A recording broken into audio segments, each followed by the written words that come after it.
Pardon. Est-ce qu'il y a d'autres demandes de parole? Madame Bill. Merci, monsieur. Le projet Climate City, pour lequel nous injectons 92 000 € pour la seconde phase d'études sur la zone de Chamblay, doit consister en la création d'un pôle aéronautique unique en France, orienté autour des changements climatiques.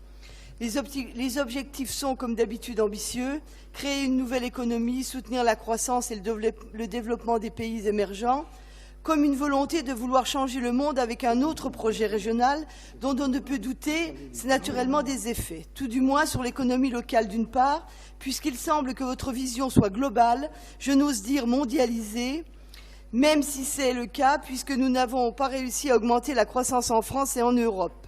Vous envisagez désormais de soutenir celle des pays émergents avec ce projet, tout un programme. Il est vrai que depuis 1973 en France, on n'a pas de pétrole, mais on a des idées. Après les millions engloutis dans le hangar pour un dirigeable qui n'est jamais venu, puis dans le mirage que fut le Skylander, vous n'hésitez pas à poursuivre dans cette voie et dans le développement d'un secteur en Lorraine qui ne semble pas prendre. Pourquoi ne pas se concentrer sur l'économie de la santé ou l'agroalimentaire plutôt que de se disperser? Heureusement, les travaux d'aménagement du site sont déjà réalisés depuis l'épisode Skylander. 36 millions, je le rappelle. Il nous reste à savoir combien en subventions pour soutenir le projet. Pour l'instant, 92 000 € pour la deuxième tranche d'études seulement. Et après une ardoise à 21 millions pour le conseil régional et 23 millions pour l'État avec Skylander, combien ici avant que vous remarquiez que vous n'avez pas réussi à créer votre nouvelle économie du futur? En termes de développement durable, n'avons-nous pas aussi implanté à Commercy l'usine Safran dans le domaine aéronautique?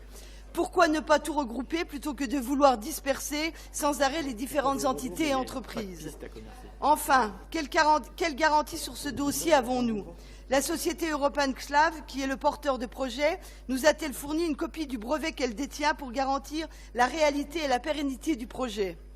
En la matière et pour éviter les erreurs précédentes, il serait bien d'exiger toutes les pièces nécessaires et une transparence totale, car moi, à la différence de vos amis, vous, le socialistes, communistes et UMP, du passé, je ne fais pas table rase. Je vous remercie.